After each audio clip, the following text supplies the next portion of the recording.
जो हमारा अगला चैप्टर है दैट इज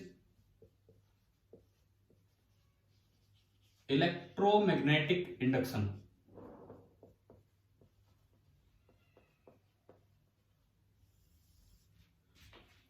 नेक्स्ट चैप्टर हमारा है इलेक्ट्रोमैग्नेटिक इंडक्शन। अब इसके लिए आपको एक तो बेसिक बात ये पता होनी चाहिए कि इलेक्ट्रिक फील्ड प्रोड्यूस करने के दो तरीके क्या हैं और मैग्नेटिक फील्ड प्रोड्यूस करने के दो तरीके क्या हैं। हम एक बार देख रहे हैं ई का जनरेशन और एक बार देख रहे हैं बी का जनरेशन।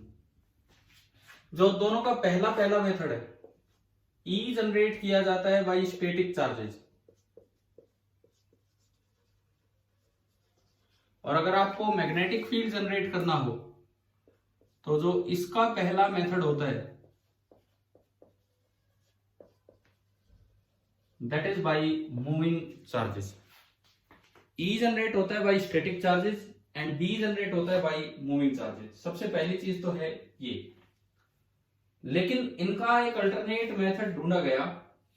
एक अल्टरनेट मेथड क्या ढूंढा गया कि ई को जनरेट करने का दूसरा तरीका है by using B which is a function of time। एक ऐसा मैग्नेटिक फील्ड अगर जो टाइम के साथ चेंज हो रहा है तो वो भी इलेक्ट्रिक फील्ड प्रोड्यूस कर देता है। ऐसे ही यहां पे B को प्रोड्यूस करने का एक दूसरा तरीका है by using E which is a function of time। तो कुल मिला के चार बातें हैं। इलेक्ट्रिक फील्ड जनरेट करने के दो तरीके बाय स्टैटिक चार्जेस, ये हमने पढ़ लिया इलेक्ट्रोस्टैटिक्स में। ये जो यूनिट थी ये पूरी पहली यूनिट है इलेक्ट्रोस्टैटिक्स। एंड दूसरा है by using b as a function of time, time के साथ चेंज होने वाला बी, और ये हम पढ़ेंगे इस यूनिट में, इस चैप्टर में, जिसको हम बोल रहे हैं ईएमआई। ऐसे ही मैग्नेटिक फील्ड प्रोड्यूस करने के दो तरीके बाय मूविंग चार्जेस, ये हमने पढ़ लिया मैग्नेटोस्टैटिक्स में, जो तीसरी यूनिट आपने अभी फिनिश की उसमें, मैग्नेटोस्टैटिक्स में। और by using e as a function of time, ये हम पढ़ेंगे ईएम वेव वाली यूनिट में, जो ईएमआई के बाद जो यूनिट आएगी, ईएमआई एसी होने के बाद उसमें। तो पहली चीज तो ये दिमाग में होना चाहिए कि भाई इलेक्ट्रिक फील्ड जनरेट करने के दो मेथड और मैग्नेटिक फील्ड जनरेट करने के दो मेथड। पहला मेथड, इलेक्ट्रिक फील्ड के लिए हमें स्टैटिक चार्जेस की जरूरत होती है, लेकिन मैग्नेटिक फील्ड भी प्रोड्यूस करना हो तो मूविंग चार्जेस चाहिए। हाँ जी सर, कोई ये टेस्ट के लिए लिंक आ रहे हैं, आप कुछ पता है कि किस चीज का टेस्ट है आज? अभी कौन सा लिंक आ गया? कौन से आपके ग्रुप पे आ रहे हैं क्या? ग्रुप पे नहीं सर, ये जो मैसेज आ रहा है इसमें एसएमएस आ रहा है कि ये यूजर आईडी पासवर्ड आज आपका टेस्ट है। नहीं पता, मुझे नहीं पता इस बारे में आज कौन सा टेस्ट है। नीट टेस्ट करके सर वो लिंक में आया हुआ है। कोई नहीं, थोड़ी देर में बता देंगे, अभी क्लास चलाते हैं, सर से पूछ लेंगे। विजेंद्र सर आप हो क्या? अभी सुन रहे हो हमारी आवाज? चलो कोई नहीं, अगर उनसे बात होगी तो हम बता देंगे क्या है क्या नहीं। अभी देखिए आप इधर, ये बच्चे पूछ रहे हैं कि टेस्ट के लिंक आए हुए हैं, आज कौन सा टेस्ट है? कोई भी टेस्ट होगा। ठीक है भाई, कोई टेस्ट नहीं है आपका आज? क्या एनडीए का होगा? हो सकता है एनडीए का हो, फिर पता नहीं। ये बच्चे एनडीए नहीं सर, नीट का आया हुआ है, उसमें लिंक खोलते हैं ना तो उसमें फिर ऐसे आ रहा है कि नीट का टेस्ट है आज करके, 12th का मेडिकल।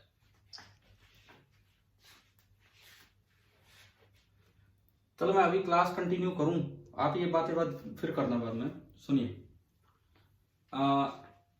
हमने आपको दो मेथड पढ़ाए, unit first electrostatics, unit third magnetostatic, unit fourth EMI and unit fifth EMU. इस तरह से पूरा इलेक्ट्रोमैग्नेटिज्म कवर होगा। तो इस नई यूनिट में हमें यह सीखना है कि ईएमआई क्या है और कैसे मैग्नेटिक फील्ड अगर टाइम के साथ चेंज होगा तो उससे क्या इफेक्ट होगा, इलेक्ट्रिक फील्ड के रूप में कैसे नया फील्ड जनरेट होगा। तो अभी जो हम इस चैप्टर की शुरुआत करेंगे, डायरेक्ट ईएमआई से नहीं, एक सर्किट पार्ट की तरह इस चैप्टर की शुरुआत करेंगे, फिर मैं आऊंगा कि ये वाले पार्ट पे। तो देखिए अभी हम सर्किट एलिमेंट्स की तरह इस चैप्टर की शुरुआत कर रहे हैं। आप पहले ये बताओ, क्या ये चार बातें आप सभी को समझ में आ गई हैं कि नहीं? हाँ जी बोलो, जवाब दो, क्या ये चार चीजें समझ में आ गई? ठीक है, ये हमें याद रखनी है अब ये आगे के लिए।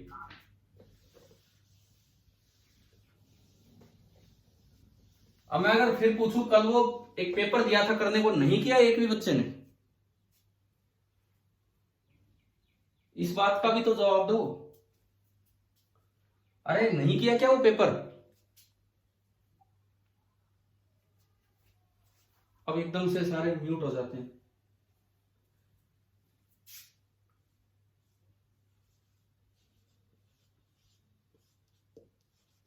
उस एक पेपर को बनाने में मेरे चले गए थे 6-7 घंटे, और आप पेपर हो चुका, आज भी वो अटेम्प्ट नहीं कर रहे हैं।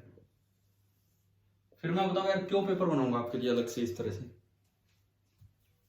देखो, अब हम शुरुआत कर रहे हैं इस चैप्टर की कि 3 तरह के सर्किट एलिमेंट्स होते हैं, जिनमें से 2 हम पढ़ चुके हैं और तीसरे से हम यहां शुरुआत करेंगे। तो सबसे पहला सर्किट एलिमेंट हमने पढ़ा था, सबसे पहला सर्किट एलिमेंट वो फर्स्ट यूनिट में पढ़ा था, और उसको नाम दिया कैपेसिटर, और उसकी कैपेसिटेंस को रिप्रेजेंट किया था C से। कैपेसिटेंस को हमने रिप्रेजेंट किया था C से। इसकी यूनिट क्या थी कैपेसिटेंस की? Unit SI unit 1 farad. Symbol इसका ये होता था। इसका काम क्या था? टू स्टोर चार्ज, ये इसका काम होता था। और अगर किसी वक्त एक साइड चार्ज Q है, एक साइड माइनस Q है, तो यहां पोटेंशियल ड्रॉप होता था Q/C। आप बताओ, ये कैपेसिटेंस का ये पूरा सर्किट पार्ट क्लियर है कि नहीं? ये जो बातें मैंने बताई हैं अभी, फर्स्ट सर्किट एलिमेंट, ठीक है। Second circuit element, this is resistor, symbol है R, इसकी यूनिट होती है ohm, symbol omega, capital omega. Circuit symbol इसका ये था R, इसका काम था टू अपोज द करंट। पहले वाले का काम था टू स्टोर द चार्ज, इसका काम था to oppose the current. And यहां जो पोटेंशियल डिफरेंस होता था, जहां से करंट एंटर करेगा वो प्लस, दूसरा माइनस, एंड बीच में होता था I इंटू R, V बराबर I इंटू R। आप बताओ, क्या ये 2 सर्किट एलिमेंट अच्छे से ध्यान है? ये हमने यूनिट फर्स्ट में पढ़ा और ये हमने यूनिट सेकंड में पढ़ा। इनमें तो कोई कंफ्यूजन नहीं होगा ना किसी को भी? हाँ भाई बोलिए, ठीक है। अब एक तीसरा नया सर्किट एलिमेंट जो इस चैप्टर में इंट्रोड्यूस हो रहा है, उस पर हम चलते हैं। नंबर 3,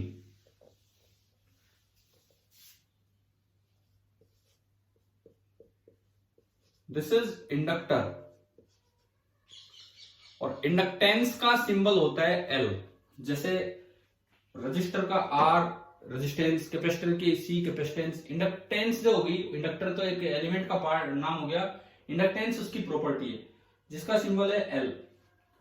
अगर हम इसी तरह बताएं तो उसकी unit Henry, SI unit Henry, symbol capital. Henry और फैराडे वो 2 वैज्ञानिक हैं जिन्होंने EMI की शुरुआत की थी, जिन्होंने EMI के बारे में इंडिपेंडेंटली बताया था कि ये क्या चीज है क्या नहीं। अच्छा, रेजिस्टेंस का काम है to oppose the current, inductance का काम क्या होता है? To oppose any change in current. तो दोनों में बड़ा डिफरेंस है, दोनों में बड़ा डिफरेंस है। रेजिस्टेंस तो हमेशा करंट को अपोज करने का काम करेगा, इंडक्टेंस केवल तब रोल प्ले करेगा जब करंट चेंज हो। अगर करंट कांस्टेंट है तो इंडक्टर एक कनेक्टिंग वायर की तरह काम करेगा। अगर करंट कांस्टेंट जा रहा है, टाइम के साथ चेंज नहीं हो रहा है, तो इंडक्टेंस एक कनेक्टिंग वायर की तरह काम करेगा। अगर करंट बढ़ रहा है तो वो उसे अपोज करेगा, क्योंकि इसे चेंज को अपोज करना है। अगर करंट बढ़ रहा है तो उसे अपोज करेगा। लेकिन अगर करंट कम हो रहा है, अगर करंट कम हो रहा है तो वो चेंज को अपोज करेगा। मतलब अगर करंट कम हो रहा है तो उसे बढ़ाने की कोशिश करेगा। तो इंडक्टेंस के 3 काम हो गए। 3 काम क्या क्या?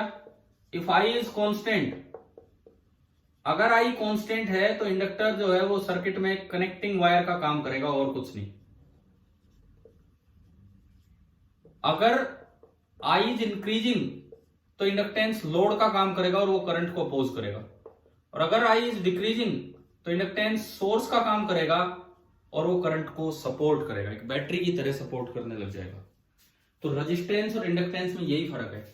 करंट कांस्टेंट हो तब भी रेजिस्टेंस लोड है, करंट बढ़ रहा हो तब भी रेजिस्टेंस लोड है, और करंट कम हो रहा हो तब भी रेजिस्टेंस लोड है। रेजिस्टेंस का तो काम है करंट को हमेशा अपोज करना, इंडक्टेंस का काम रहेगा करंट में चेंज को अपोज करना। ये है। अब मैं विद सिंबल इंडक्टेंस की शुरुआत करता हूं, इंडक्टर की शुरुआत करता हूं सिंबल के साथ कि भाई किस तरह से ये काम करेगा। देखो ये इसका सर्किट सिंबल है, स्प्रिंग की तरह इसका सर्किट सिंबल है, और एल इसकी सिंबल है इसका इंडक्टर का कि भाई इसकी इंडक्टेंस कितनी है। ये इसका सर्किट सिंबल है। सर्किट में अगर ये पार्ट कहीं मिलता है तो कोई स्प्रिंग नहीं है, ये इंडक्टेंस है। अब इसमें कैसे आप पोटेंशियल डिफरेंस लिखते हैं सुनिए। मान लो किसी वक्त ये करंट आई आ रहा है and I is a function of time, increase भी हो सकता है, डिक्रीज भी हो सकता है, और कांस्टेंट भी रह सकता है। तीनों बातें अगर मैं लिखूं, तीनों बातें, इफ आई इज कांस्टेंट, अगर आई कांस्टेंट है तो इसका मतलब D I by D T 0 होगा। दूसरी बात, अगर आई इंक्रीज हो रहा है टाइम के साथ, तो बताओ D I by D T positive होगा कि नेगेटिव? अगर आई इंक्रीज हो रहा है टाइम के साथ तो D I by D T positive होगा कि नेगेटिव होगा? बोलो। पॉजिटिव। अगर आई इंक्रीज हो रहा है तो D I by D T positive. अगर किसी को इसमें भी कंफ्यूजन हो क्यों पॉजिटिव, तो अगले डी टी टाइम बाद, टाइम होगा T plus D T, time बढ़ेगा, डी टी पॉजिटिव। अगले डी टी टाइम बाद करंट होगा आई प्लस डी आई, लेकिन करंट बढ़ रहा है तो डी आई भी पॉजिटिव होगा, तो पॉजिटिव अपॉन पॉजिटिव पॉजिटिव हो गया। और तीसरी चीज, इफ आई इज डिक्रीजिंग, अगर आई डिक्रीज हो रहा होगा तो टाइम तो बढ़ेगा लेकिन करंट कम होगा, तो डी तो पॉजिटिव होगा लेकिन डी आई नेगेटिव होगा, तो यहां पे D I by D T आपका नेगेटिव हो जाएगा। अब ये मैं D I by D T पे क्यों लेके गया उसका कारण सुनो। हम इसमें क्या याद रखते हैं कि potential difference across the element क्या लगाना होता है। जहां से करंट एंटर कर रहा है उसे लिख दो प्लस, जहां से करंट बाहर निकला उसे लिख दो माइनस, और बीच में लिखना होता है l into D I by D t, l into D I by D t. जैसे कैपेसिटेंस में आपने लिखा plus minus Q by c, resistance ने आपने लिखा plus minus i into r, तो ऐसे इंडक्टेंस में आप एक बात याद रखिए, प्लस माइनस और बीच में L D I by D T. अब यही क्यों आया, L D I by D T expression ही क्यों आया, ये इस चैप्टर में हमें आगे पता लग जाएगा। जब इस चैप्टर में हम ईएमआई में आगे बढ़ेंगे तो तब ये चीजें समझ में आ रही होंगी। लेकिन इससे एक कंफ्यूजन क्या आता है बच्चे के दिमाग में कि करंट बताओ पॉजिटिव से नेगेटिव जा रहा है कि नेगेटिव से पॉजिटिव, बोलिए। करंट इसमें पॉजिटिव से नेगेटिव जा रहा है इंडक्टर में कि नेगेटिव से पॉजिटिव? पॉजिटिव से नेगेटिव। आपकी आवाज ही नहीं आ पाती यार, क्या चक्कर है? करंट जाता है पॉजिटिव से नेगेटिव। पॉजिटिव से नेगेटिव अगर किसी में करंट जाता है तो वो सोर्स होता है कि लोड होता है? पॉजिटिव से नेगेटिव अगर किसी में करंट जाता है तो वो सोर्स होता है कि लोड होता है? लोड। लोड होता है। प्लस से माइनस जाएगा तो वो लोड होगा, ठीक है। लेकिन हमने तो बताया कि ये तो लोड का काम भी कर सकता है, सोर्स का भी कर सकता है, और कनेक्टिंग वायर भी रह सकता है। तो असल में D I by D T पे डिपेंड करेगा, D I by D T पे। देखो आप यहीं से समझो, अगर करंट कांस्टेंट है तो D I by D T कितना है? 0। D I by D T 0 होने का मतलब इसके पास कोई पोटेंशियल ड्रॉप नहीं आया, यानी कि it is acting like a connecting wire. अगर करंट कांस्टेंट है तो D I by D T 0 होने की वजह से, कोई पोटेंशियल डिफरेंस नहीं आने की वजह से, तो कनेक्टिंग वायर हो गया। अगर आई इंक्रीज हो रहा होता, अगर आई इंक्रीज हो रहा होता तो D I by D T होता पॉजिटिव। अब D I by D T positive का मतलब है कि ये वैल्यू पॉजिटिव है, तो मतलब आपके प्लस माइनस सही लिखे हुए, प्लस माइनस बीच में 5 वोल्ट, तो इसका मतलब आपने सही लिखे। तो अब करंट जा रहा है प्लस से माइनस की तरफ, तो यानी कि लोड का काम कर रहा है। और हमने पढ़ा भी था कि अगर करंट इंक्रीज कर रहा हो तो ये अपोज करेगा, तो ये लोड का काम करेगा। अब मैं आता हूं तीसरी चीज पे कि अगर करंट डिक्रीज कर रहा हो तो D I by D T negative है। तो जब आप यहाँ वैल्यू पुट करेंगे D I by D T की तो ये नेगेटिव हो जाएगा। तो इसका मतलब ये हुआ जैसे यूं लिखा हुआ है, यहाँ प्लस यहाँ माइनस और बीच में लिखा हुआ है -5। तो इसका मतलब आपको अपने प्लस माइनस ठीक करने होंगे। इसका मतलब ये माइनस है, ये प्लस है और बीच में +5 है। अब देखो करंट माइनस से प्लस जा रहा है कि प्लस से माइनस? माइनस से प्लस। तो ये क्या बन गया? सोर्स बन गया। तो ये उस करंट को सपोर्ट करने लगा है, अब उसको अपोज नहीं कर रहा, अब ये उस करंट को सपोर्ट करने लग गया है। तो आप बताओ इंडक्टर का क्या काम है सर्किट में? क्या समझ में आ रहा है किस तरह से? Yes sir. हम याद यूं कर लेते हैं कि जहां से करंट एंटर करे वो प्लस, जहां से करंट बाहर निकले वो माइनस, और बीच में L D I by D T. ये तो याद रखने का तरीका है, परंतु इसका मतलब ये नहीं है कि हमेशा करंट प्लस से माइनस ही जा रहा है। हमने आपको तीनों केस दिखा दिए। इसमें कभी वो कनेक्टिंग वायर का काम भी कर रहे हैं, कभी वो लोड का काम भी कर रहे हैं, और कभी वो सोर्स का काम भी करने लग रहे हैं। तो इंडक्टर का रोल शायद क्या है सर्किट में वो आपको यहाँ क्लियर हुआ होगा।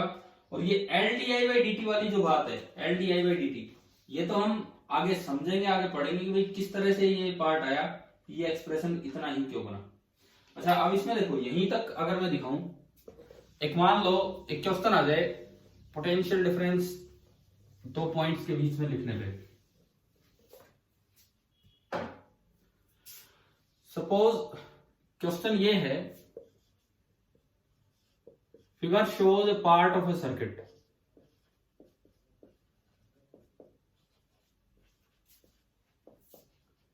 एक सर्किट का एक पार्ट आपको दिखाया गया है, एक रेजिस्टेंस है, एक कैपेसिटेंस है और एक इंडक्टेंस है, और एक बैटरी है, और एक बैटरी इधर है। ये पूरा सर्किट नहीं, सर्किट का एक पार्ट है। This point is a, this point is b. Current ऐसे दिखा रखा है कि करंट ऐसे जा रहा है फिलहाल इस समय एट टाइम टी, ये कोई टाइम लिया और मुझे बोला गया कि करंट जा रहा है 2 ampere. Current is 2 ampere and decreasing at the rate of 0.5 ampere per second. ये दिया गया है कि भाई इस इंस्टेंट पे करंट 2 एम्पियर है, इस वक्त करंट 2 एम्पियर है और वो डिक्रीज हो रहा है 0.5 एम्पियर पर सेकेंड के रेट से, वो डिक्रीज हो रहा है इस रेट से। तो अब इसमें देखो कुछ और चीजें हमें दी होंगी, जैसे पहली बैटरी है 4 वोल्ट 0.5 ओम, ये दी गई है। ये रेजिस्टेंस है 10 ओम। ये कैपेसिटर है 6 माइक्रोफैराड का, और ये बोला गया है इस इंस्टेंट पे, इस इंस्टेंट पे इस कैपेसिटर पे जो चार्ज स्टोर्ड है वो यहां है 12 माइक्रोकूलम, और यहां है -12 माइक्रोकूलम। ये है चार्ज 12 माइक्रोकूलम एंड -12 माइक्रोकूलम, ये दिया गया है। इंडक्टेंस हेनरी में होगा, इंडक्टेंस है 7 हेनरी, 8 मान लेता हूं मैं, 8 हेनरी। एंड लास्ट में एक और बैटरी है 1 वोल्ट एंड 0.5 ओम, ये दे दिया। तो ये आपको एक अरेंजमेंट दे रखी है। अब आपको VA माइनस VB लिखना है। आपको ये बताना है कि VA माइनस VB कितना होगा इस सर्किट पार्ट में, VA माइनस VB कितना होगा ये आपको बताना है।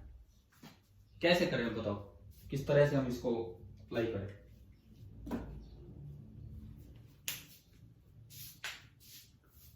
ये तो एक पार्ट ऑफ ए सर्किट दिया है, अब मुझे VA माइनस VB देखना है। तो सबसे पहले तुम सारे प्लस माइनस लिख लें, सारे प्लस माइनस। कैसे? देखो क्या क्या चीजें वो देखिए। करंट आपको दिया गया है 2 एम्पियर, DI बाई dt बताओ कितना दिया गया है इस वक्त? DI बाई dt बताइए कितना दिया गया है?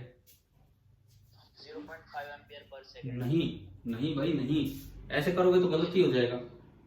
ये दिया गया है -0.5 एम्पियर पर सेकेंड।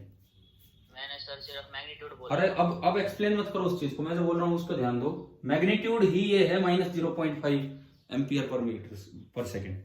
di/dt का मैग्नीट्यूड ही इतना बोला जाएगा, -0.5 एम्पियर पर सेकेंड। अब देखिए सुनिए, मैं इसको हटा रहा हूं यहां से, दो चीजें मुझे पता लगी। अब देखो, पहला ये बैटरी आती है, सबके पास 1 2 3 4 5 एलिमेंट है। मैं सबके पास प्लस माइनस ये लिख लूं, तब जाके मैं VA माइनस VB लिख पाऊंगा। पहला एलिमेंट यहां बताओ, ये लोड है कि सोर्स है? बताओ। सोर्स, क्योंकि इसके अंदर करंट जा रहा है माइनस से प्लस, इसके अंदर करंट जा रहा है माइनस से प्लस, तो ये सोर्स का काम कर रहा है। ठीक है, ये सोर्स का काम कर रहा है, तो ये माइनस ये प्लस, जब बैटरी सोर्स का काम करती है तो potential difference E minus IR होता है कि E प्लस IR होता है? बोलो। अरे जब बैटरी सोर्स का काम करती है तो पोटेंशियल डिफरेंस होता है E माइनस IR। ठीक है, E माइनस IR। एक बार लास्ट वाली बैटरी पे मैं आता हूं। लास्ट वाली बैटरी, ये सोर्स है कि लोड है? तो वहां पोटेंशियल डिफरेंस कितना होगा वहां पे जब आप लिखेंगे? E plus IR। तो एक बार पहले हम ये दो लिख ले। E माइनस IR की वैल्यू कितनी आ रही है इसमें? E तो है 4, EMF है 4, minus I into R, 2 into 0.5, 1, 4 minus 1। तो बताओ ये कितने वोल्ट हो गया यहाँ पोटेंशियल डिफरेंस? 3 वोल्ट। तो यहां जो पोटेंशियल डिफरेंस आया पहले एलिमेंट के पास, वो आया 3 वोल्ट। एक बार उस पर भी लिख लेते हैं, E प्लस आई आर कीजिए, क्योंकि ये सोर्स नहीं है, लोड है, प्लस से माइनस करंट जा रहा है, तो ये लोड की तरह काम कर रहा होगा। EMF है 1 वोल्ट, और आई आर होगा 0.5 इंटू 2, 1 प्लस 1 2। आया क्या समझ में? हटा दूं मैं इसको अगर समझ में आ गया हो तो। ये बड़ी लाइन पॉजिटिव, छोटी लाइन नेगेटिव, और बीच में आया 2 वोल्ट। बताओ ये क्लियर है सभी का? अब रेजिस्टेंस पे आओ। रेजिस्टेंस हमेशा लोड होता है, मतलब जहां से करंट एंटर करेगा वो प्लस होगा और दूसरा माइनस होगा। तो यहां लिखा जाएगा ये प्लस ये माइनस, ये प्लस ये माइनस, और बीच में होता है I into r. I into r कितना? 10 इंटू 2,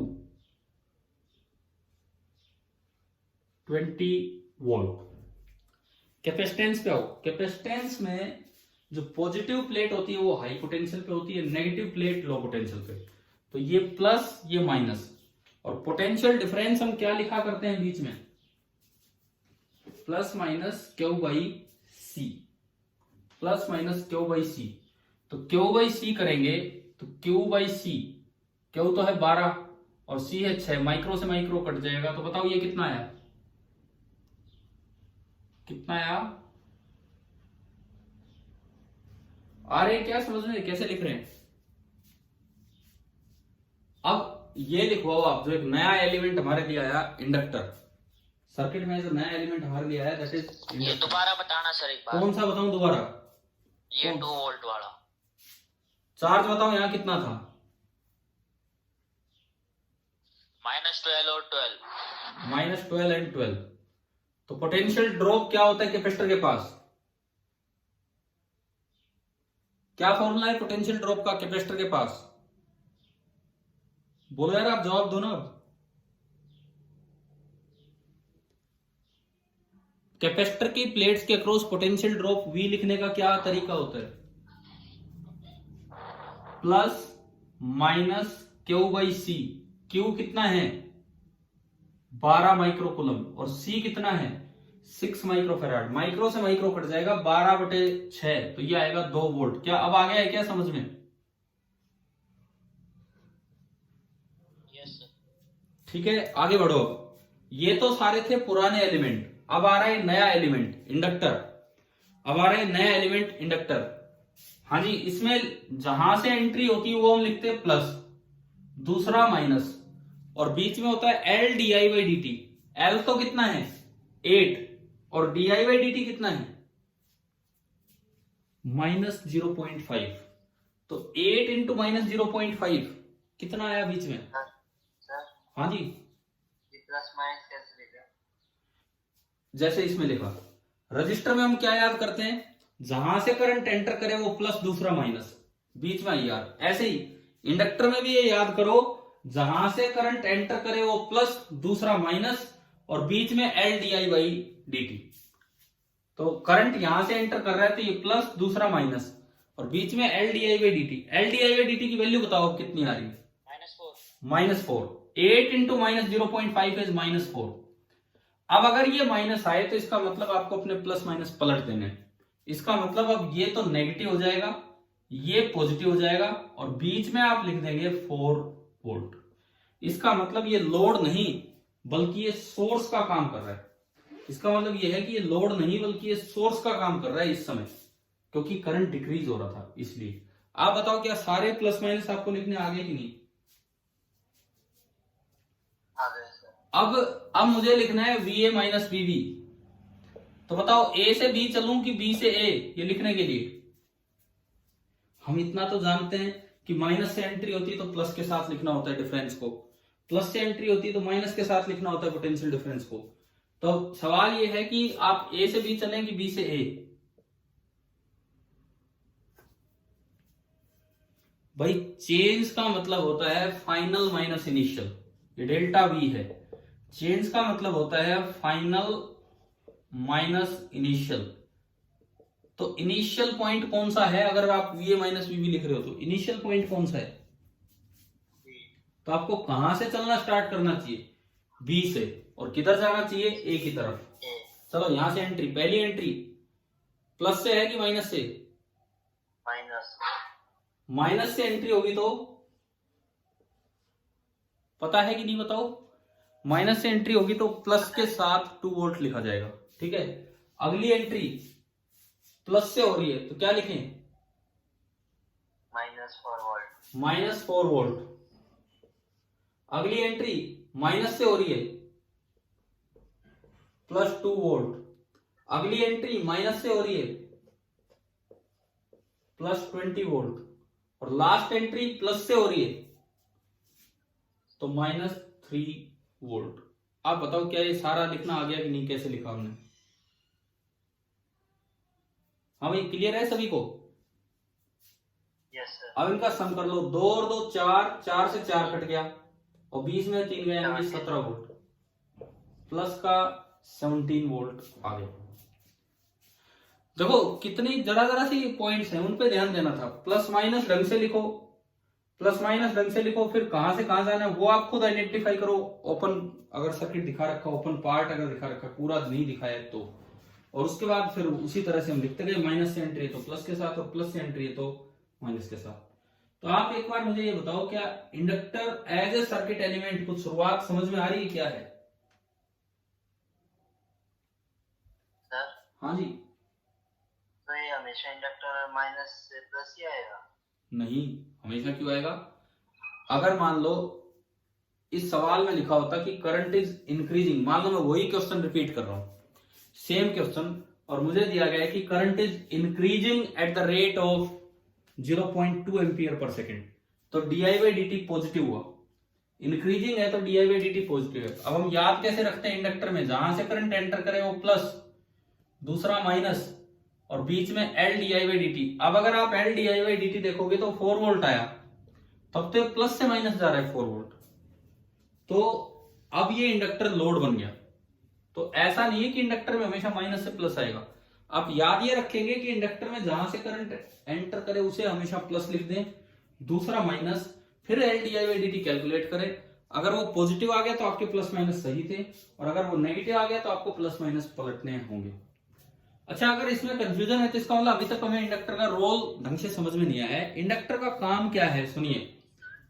हाँ जी, आवाज नहीं आ रही आपकी? आवाज नहीं आ रही, या तो अपना माइक ठीक कीजिए, या कैसे? आवाज ही नहीं आ रही कुछ भी।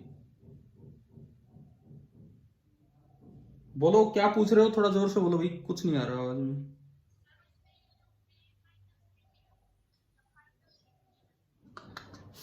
समझिए, सुन ही नहीं रहा ना, मतलब आप बस केवल वो हल्की सी आवाज आ रही है। फिर से बोलो एक मिनट, में कोशिश करता हूं सुनने की।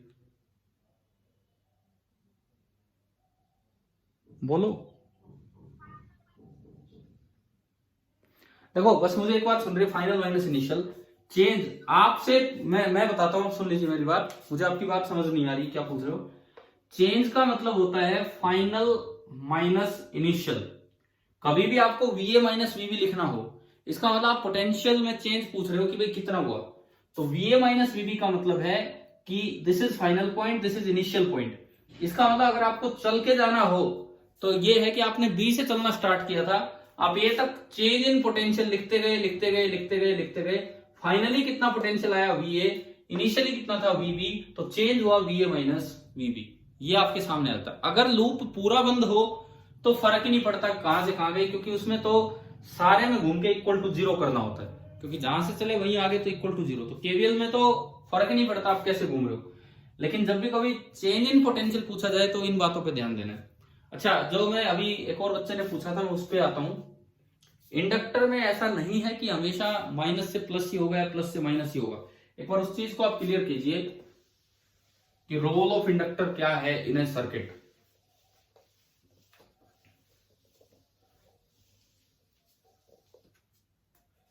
देखो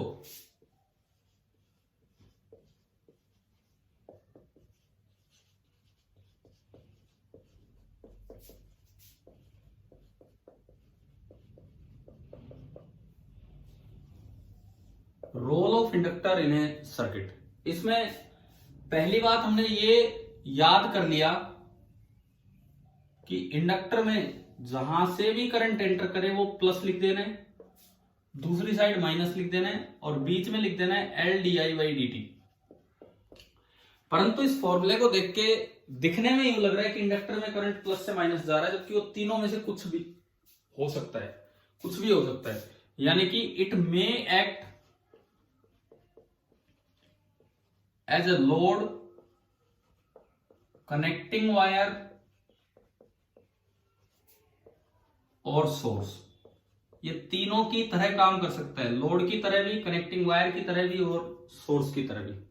मैं 3 केसेस आपको दिखाता हूं। अगर I इंक्रीज हो रहा हो एट 0.5 एम्पियर पर सेकेंड,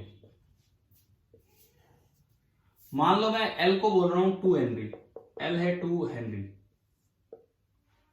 और पहला case late I be increasing at 0.5 ampere per second, increase हो रहा है तो इसका मतलब है DI/dt है प्लस का 0.5 एम्पियर पर सेकेंड। अब अगर आप देखते हो तो देखिए इधर हमने याद कर रखा है जहां से करंट एंटर करे वो प्लस, दूसरा माइनस और बीच में LdI/dt। तो L तो 2 है और DI/dt 0.5 है, तो 2 इंटू 0.5 1 वोल्ट, और ये पॉजिटिव वैल्यू आ रही है, तो मतलब आपके प्लस माइनस सही है। अगर आपके प्लस माइनस सही है तो करंट इस डिवाइस में जा रहा है positive to negative, high to low जब करंट जाता है तो इसका मतलब this is acting as a load. Acting as a load का मतलब है opposing the current, acting as a load का मतलब है it is opposing the current, ये करंट को अपोज कर रहा होगा। एक्टिंग एज ए लोड का मतलब है कि ये करंट को अपोज कर रहा होगा, और करंट को अपोज क्यों कर रहा है, क्योंकि करंट इंक्रीज हो रहा था। इंडक्टर का काम ही ये है to oppose the change in current. अगर करंट इंक्रीज हो रहा है तो उसको कम करो, चेंज को अपोज करो, चेंज को अपोज करो, ना कि करंट को अपोज करो। चेंज था कि करंट बढ़ रहा था तो उसे कम करो। दूसरा सेकंड केस, मान लो I कांस्टेंट है, टाइम के साथ वो चेंज नहीं हो रहा है। अगर I कांस्टेंट होगा, अगर I कांस्टेंट है तो इसका मतलब है कि DI/dt आपका 0 हो गया, और DI/dt 0 हो गया तो LdI/dt भी 0 हो गया, यानी कि कोई पोटेंशियल ड्रॉप उसके पास नहीं होगा।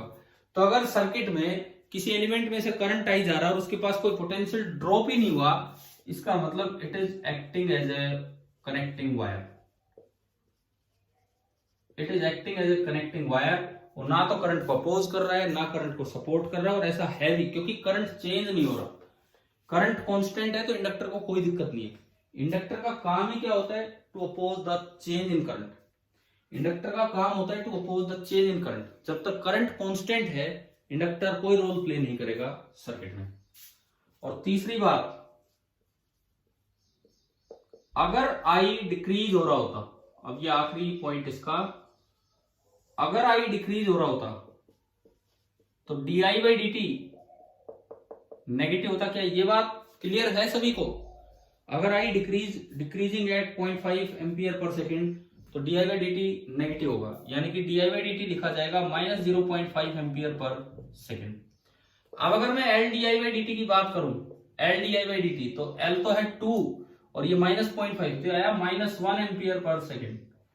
माइनस 1 एम्पियर पर सेकेंड नहीं, माइनस 1 वोल्ट, माइनस 1 वोल्ट, ये वोल्ट में कन्वर्ट हो गया है और ये आ गया माइनस 1 वोल्ट। इसका मतलब जो इंडक्टर है जहां से करंट एंटर कर रहे हैं, आपने तो ये याद किया हुआ है कि जहां से करंट एंटर करे वो प्लस, दूसरा माइनस और बीच में L D I by D T जो कि आया माइनस 1 वोल्ट। अच्छा, ये माइनस आने का मतलब है कि इसके प्लस माइनस चेंज कर दो आप। ये माइनस आने का मतलब है कि इसके प्लस माइनस चेंज कर दो आप, तो ये माइनस, ये प्लस और ये 1 वोल्ट। अब बताओ करंट इसमें हाई टू लो जा रहा है कि लो टू हाई? अब इसमें करंट जा रहा है लो टू हाई, तो ये किस तरह से काम कर रहा है? Acting as a source. तो आप बताइए इंडक्टर के तीनों रोल क्लियर हो गए हैं कि नहीं? कैसे आपको सर्किट में इसे देखना है? ठीक है, अब हम फॉर्मूला ये याद रखें बस, जहां से करंट एंटर करे वो प्लस, दूसरा माइनस और बीच में L D I by D T. अब उसको विद साइन रख लेना है D I by D T को, पॉजिटिव है तो ठीक, नेगेटिव है तो ठीक। चलो मैं आगे बढ़ू इसमें इंडक्टर में। देखो हमने चैप्टर की शुरुआत थोड़ी अलग तरीके से की है। नॉर्मली चैप्टर की शुरुआत ईएमआई क्या है उससे होती है। मैं ईएमआई का एक रिजल्ट लेके पहले किस तरह से सर्किट इंडक्टर वाले सोल्व होते हैं उस पर जा रहा हूं। अब ये L D I by D T आया कहां से? ये जब हम ईएमआई की डिटेल में चलेंगे तो आगे चल के एक फॉर्मूला निकल के आएगा, उससे समझ में आएगा कि L D I by D T कैसे होता है। अभी हमने उस चीज को सिंपली याद कर लिया कि भाई ये L D I by D T होता है। अब देखो इसमें, जैसे मान लीजिए इंडक्टर्स लगे हों सर्किट में सीरीज में, तो इसका यह मतलब है कि जैसे ये एक इंडक्टेंस है, ये दूसरा इंडक्टेंस है, this is L1, this is L2। किसी सर्किट में दोनों सीरीज में है, मतलब एक से दूसरे पे जाओ तो कोई ब्रांच ना निकले बीच में। L1 से मैं L2 गया तो बीच में कोई ब्रांच नहीं निकल रही, तो इसका मतलब ये दोनों सीरीज में है फिलहाल। अच्छा, मान लीजिए यहां से जो करंट आ रहा है उसका रेट ऑफ चेंज है D I by D T, वो इस रेट से इंक्रीज हो रहा है। तो आप अगर देखें इस रेट से अगर करंट इंक्रीज हो रहा है तो यहां तो देखो जहां से करंट एंटर करे वो प्लस, दूसरा माइनस, इसमें भी जहां से करंट एंटर करे वो प्लस, दूसरा माइनस। यहां लिखा जाएगा L1 into D I by D T और यहां लिखा जाएगा L2 into D I by D T. ये A, ये B। अगर मैं इसका इक्विवेलेंट डायग्राम बनाऊं तो आप ए बी के बीच में एक इंडक्टर लगा देंगे L इक्विवेलेंट। करंट वही आ रहा है, करंट वही आ रहा है जो D I by D T rate से चेंज हो रहा था। तो अब जो पोटेंशियल डिफरेंस यहां होगा वो होगा जहां से करंट एंटर किया वो प्लस, दूसरा माइनस और L equivalent into D I by D T. L equivalent into D I by D T, ये बना। अगर ये इसका इक्विवेलेंट है तो जितना पोटेंशियल डिफरेंस यहां ए और बी के बीच में उतना ही उधर होना चाहिए। तो वहां बताओ मैं अगर लिखूं v a minus v b, देखो ए फाइनल है, बी इनिशियल है, तो मैं कहां से कहां चल के आऊं ये लिखने के लिए? कहां? B to A, B to A चलोगे तो एंट्री माइनस से है, माइनस से एंट्री है तो ये बना L equivalent into D I by D T. अब आप इधर आओ, इधर इस साइड, यहां अगर आप देखते हैं तो मैं इधर भी लिखना चाहूंगा v a minus v b. तो अगेन मैं चलूं बी टू ए, तो चलिए बी टू ए चले। क्या बना ये? पहली एंट्री माइनस से तो प्लस का L2 into D I by D T. अगली एंट्री फिर माइनस से तो प्लस का L1 into D I by D T. अगर आप इन दोनों में देखते हैं तो D I by D T common आ गया और ये बना L1 प्लस L2। कंपेयर करो दोनों इक्वेशंस को और बताओ L इक्विवेलेंट क्या आ रहा है।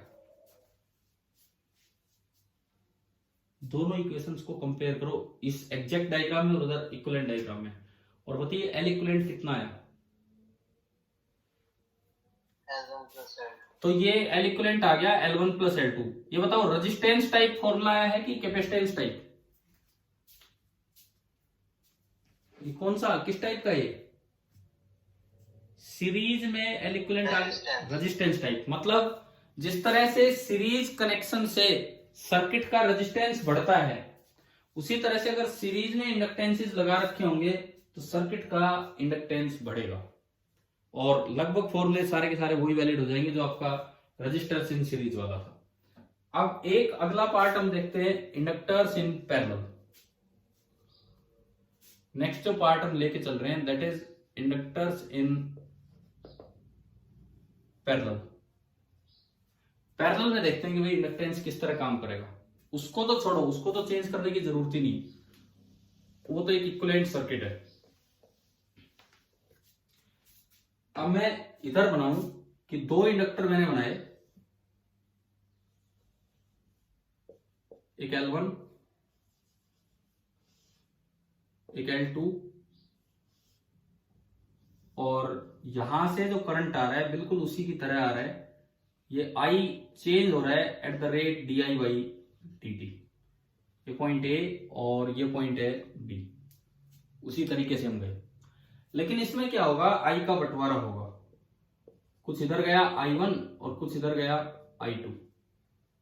तो भाई KCL I बनेगा I1 प्लस I2, ये इक्वेशन बनी। लेकिन अब अगर मैं पोटेंशियल डिफरेंस लिखूं तो यहां बनता है plus minus L1 into di1/dt, और यहां बनेगा plus minus L2 into di2/dt। एक में बना L1 इंटू di1/dt और एक में बना L2 इंटू di2/dt।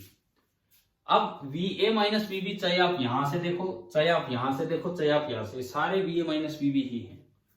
अगर मैं लिखूं VA माइनस VB, यहां से तो इतना बना, यहां से देखोगे तो ऊपर वाले रास्ते से L1 di1/dt, नीचे वाले रास्ते से L2 di/dt। तो हमारी एक इक्वेशन बनी L equivalent into di/dt is equal to L1 into di1/dt is equal to L2 into di2/dt is equal to VA minus VB। आप बताओ ये समझ में आया कि नहीं आया, कैसे लिखा हमने?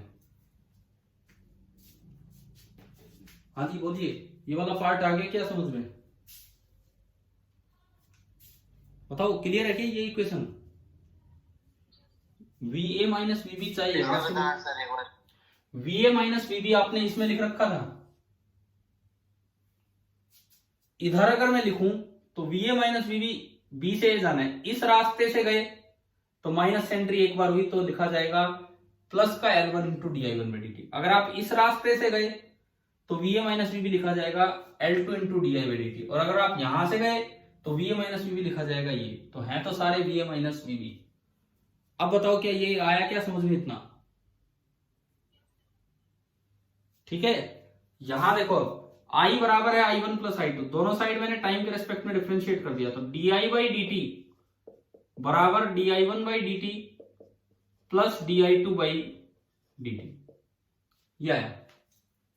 di/dt की वैल्यू इस इक्वेशन से बताओ, इस इक्वेशन से di/dt कितना है, पहली और आखिरी टर्म से, पहली और आखिरी टर्म से आप बताएं कि di/dt कितना है। बोलो, फर्स्ट और लास्ट को इक्वेट करके बताओ di/dt कितना है। अरे फर्स्ट और लास्ट को इक्वेट करके बताओ di/dt कितना है।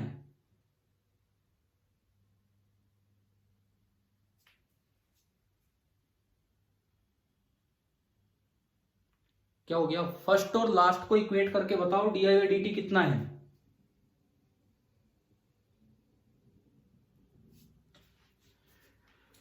यहां से di/dt आ रहा है VA minus VB upon L equivalent, तो इसकी जगह मैंने लिखा VA minus VB upon L equivalent.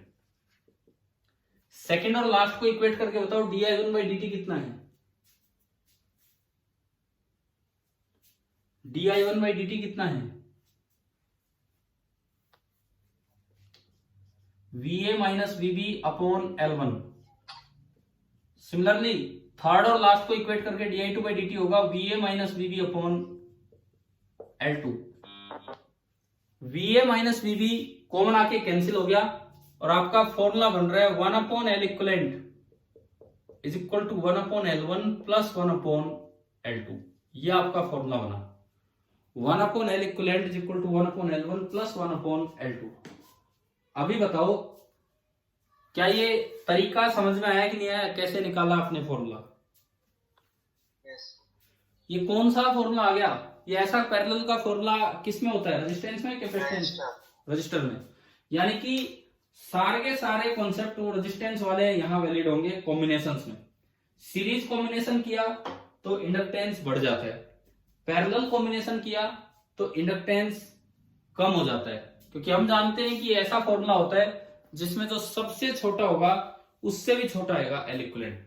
अगर यहाँ पे आपको ये प्रूव करना हो कि इस फॉर्मूले से ये प्रूव करो कि L इक्विवेलेंट जो सबसे छोटा उससे भी छोटा होगा, तो कैसे प्रूव करते हैं? अगर आपको ये चीज प्रूव करके दिखानी हो कि जो सबसे छोटा है उससे भी छोटा होगा L इक्विवेलेंट, तो कैसे प्रूव करें? कैसे करें? देखिए आपका फॉर्मूला है 1/L equivalent 1/L1 plus 1/L2 plus कोई भी बीच में एक L मिनिमम होगा, इन सब में सबसे छोटा, चलता रहेगा 1/LN। ये है multiplying both sides by L minimum, multiplying both the sides, जो भी L मिनिमम होगा उससे आप मल्टीप्लाई कर लो। तो ये आपका बना L minimum upon L equivalent is equal to L minimum upon L1, L minimum upon L2, बीच में 1 हो जाएगा, L मिनिमम अपॉन LN। तो यहां से L minimum upon L equivalent,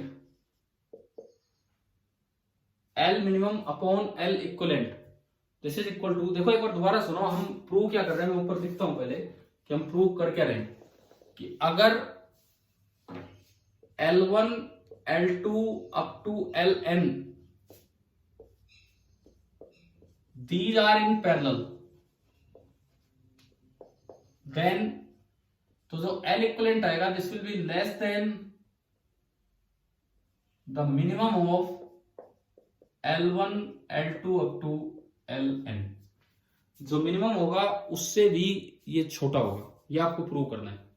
तो ये देखो ये बना 1 प्लस, ये सारे एक पॉजिटिव नंबर्स हैं, 1 प्लस सम पॉजिटिव क्वांटिटी, यानी कि दिस थिंग इज, ये भी पॉजिटिव ये भी पॉजिटिव, 0.1 0.2 0.7 इस तरह से। तो ये एक से बड़ा हो गया, यानी कि L minimum upon L equivalent this is greater than 1, और you can say L minimum is greater than L equivalent, और you can say L equivalent is less than L minimum, कि जो सबसे छोटा था उससे भी छोटा आपका L इक्विवेलेंट निकल गया। तो आप ये बताओ सर्किट में इंडक्टेंस का क्या रोल है, क्या ये समझ में आया कि नहीं आया?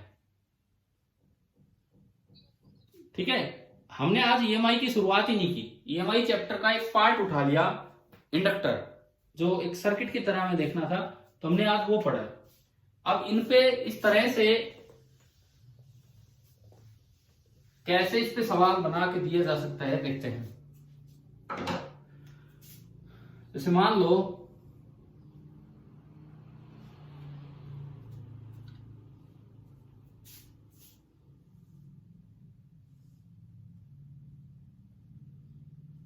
आपको ये दिया गया है कि भाई ये कोई भी एक्स एक्सिस है, ये कोई भी वाई एक्सिस है, और ये कहता है कि इस ग्राफ में जो स्लोप है वो इंडक्टेंस को रिप्रेजेंट कर रहा है। ये हमें दिया गया है कि स्लोप इंडक्टेंस को रिप्रेजेंट कर रहा है।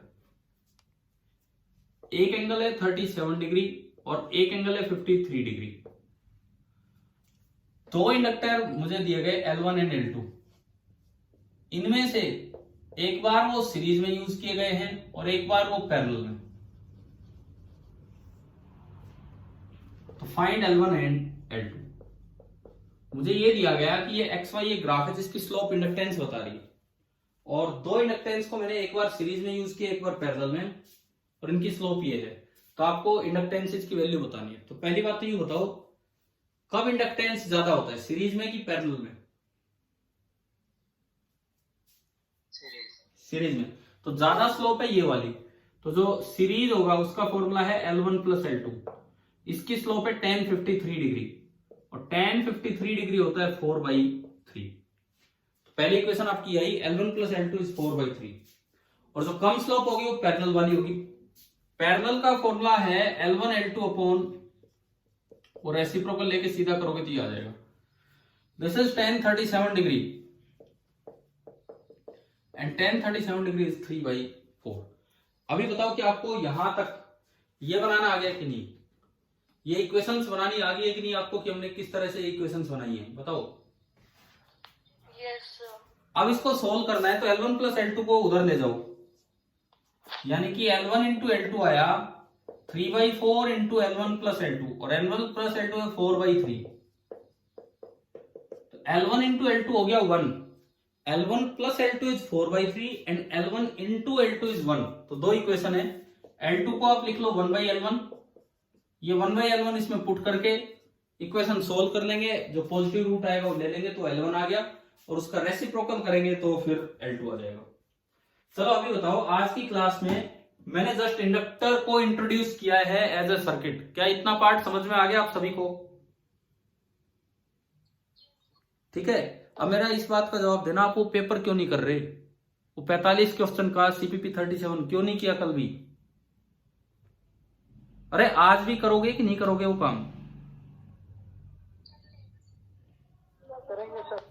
भाई पता नहीं, मैं तो आज ये उम्मीद थी कि आप ना तो अपने शाम तक कोई डाउट्स भेजे उससे कि भी क्या प्रॉब्लम है। आपको एक वो पेपर करना है, फिर धीरे धीरे, खाली EMI स्टार्ट नहीं हुआ। अब EMI तो चलेगा लेकिन पीछे का काम भी अपना रिपीट करता है।